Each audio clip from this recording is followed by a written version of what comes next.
کبھی کبھی ہم اللہ سے بہت دعائیں مانگتے ہیں، لیکن ہمارے بار بار مانگنے کے بعد بھی ہمیں وہ نہیں ملتا جو ہم مانگ رہے ہوتے ہیں۔ ہم روتے ہیں، چیختے ہیں، سسکیاں لیتے ہیں، پھر بھی کچھ دعائیں ادھوری رہتی ہیں۔ پتہ ہے ایسا کیوں ہوتا ہے؟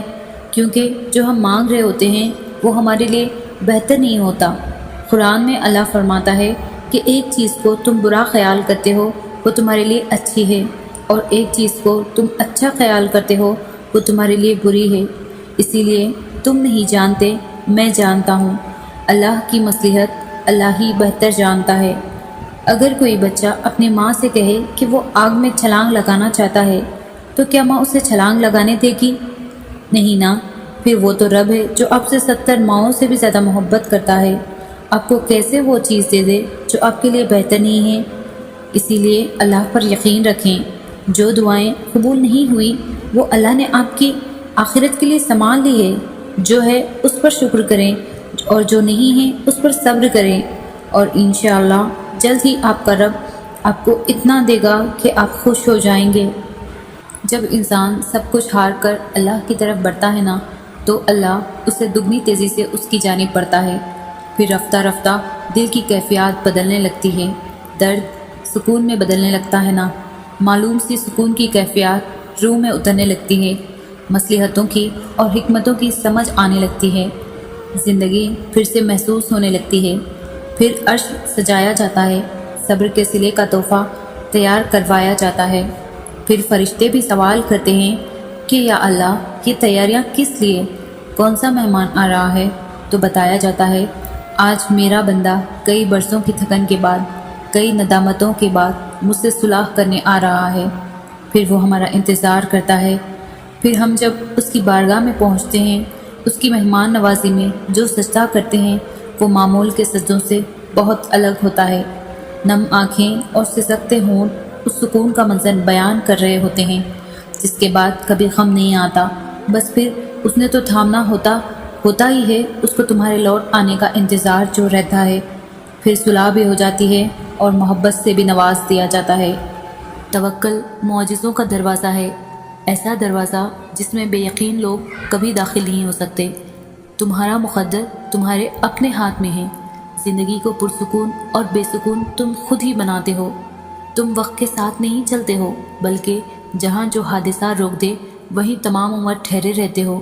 تمہارے آس پاس کتنی ہی بے شمار نعمتیں کیوں نہ ہوں، اور تم ایک محرومی کے لیے ان سب کو نظر انداز کر دیتے ہو۔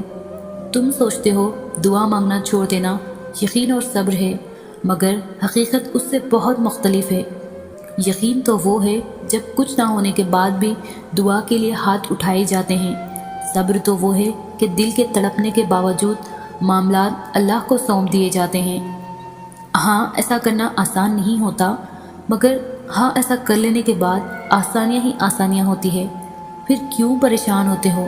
جو کام تم نہیں کر سکتے انہیں اللہ کے حوالے کرنا سیکھو، اور جو کام اللہ کے حوالے کر دو اس پر کبھی پریشان مت ہو۔ ہاں دعا ضرور مانگو، مگر نصیب سے مت لڑو، نعمتوں کو مت ٹھکراؤ، دعاؤں کی بے ادبی مت کرو کہ یہ کر کے دعائیں قبول نہیں ہوں گی، کیونکہ دعائیں ہمیشہ قبول ہوتی ہے، اور وہ تو اتنا رحیم ہے کہ کافر کا سوال بھی رد نہیں کرتا۔ اس کی شان کو تو یہ بھی گوارا نہیں کہ اس کے در سے اس کو نہ ماننے والا شخص بھی خالی ہاتھ لوٹے۔ پھر وہ کیسے تمہارا سوال رد کر سکتا ہے؟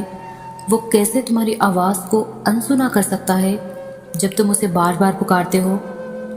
تو بس یقین کے ساتھ سب کچھ اس کے سپرد کر دو، کیونکہ جب کام اس کو سونپ دیا جاتا ہے تو وہ دنیا کی ہر طاقت کو اکٹھا کر کے اس کام کے مکمل ہونے کے لیے پابند کر دیتا ہے۔ اور پھر جب تم اللہ کے فیصلوں پر سر جھکانا سیکھ جاتے ہو تب وہ تمہیں کن سے نواز دیتا ہے۔ بس پھر تم ہوتے ہو، اللہ ہوتا ہے، تمہاری جیت ہوتی ہے، اور بدلتا ہوا مقدر ہوتا ہے۔ اگر تمہیں وہ نہیں ملا جو تم چاہتے تھے تو اب تمہیں وہ ملے گا جو اللہ چاہتا ہے۔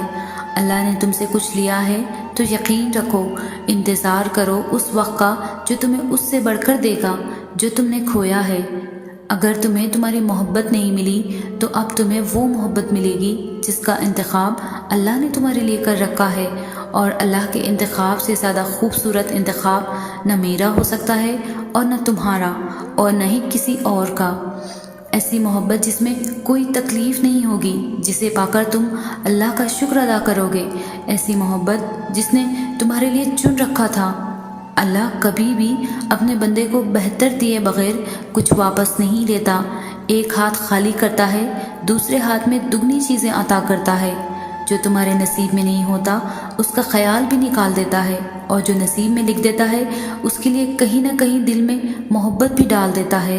اللہ تو فرماتا ہے، ماں اپنے بچوں کی ایک سسکی نہیں سن پاتی اور میں تو تم سے 70 ماؤں سے بڑھ کر پیار کرتا ہوں۔ اللہ تو فرماتا ہے، اگر راستے بد نظر آ رہے ہیں اور قدم تہجد کی طرف جا رہے ہیں تو جان لو تمہارے رب نے تمہیں تہجد کے لیے چن لیا ہے۔ وہ محض اسی لیے تمہاری نگاہوں سے راستوں کو اوچل کر دیتا ہے تاکہ تم اسے منانے تہجد تک جاؤ۔ وہ چاہتا ہے میرا بندہ رات کو مجھ سے ہم کلام ہو اور میں سکون سے رات کی خاموشی میں اپنے بندے کو سن سکوں۔ فوراً تمہاری سن لیتا تو کیا تم تہجد کا مزہ چکھ پاتے، اس کی محبت کی لذت کی اہمیت جان پاتے؟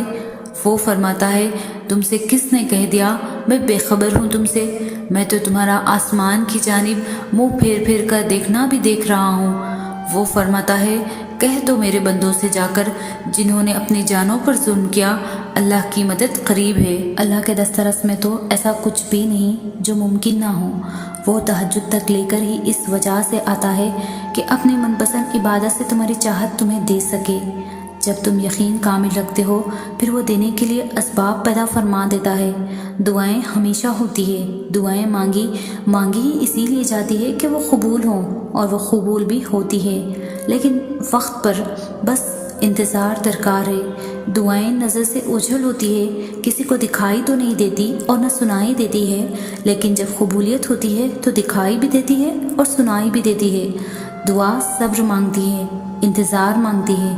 جب ہر چیز کے ہونے یا نہ ہونے میں وقت لگتا ہے پھر دعا کیوں نہیں؟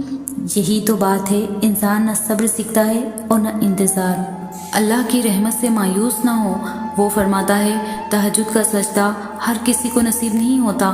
تہجد لاڈلی عبادت ہے اور اللہ کے لاڈلوں کو ہی نصیب ہوتی ہے۔ تہجد میں مانگی گئی دعا رد ہو جائے یہ تو سراسر ناممکن بات ہے۔ تم اسے منانے کے لیے اپنی نیند قربان کرو اور وہ نہ مانے، یہ تو ناممکن بات ہے۔ تہجد کی نماز اللہ نے بنائی ہی قبولیت کے لیے۔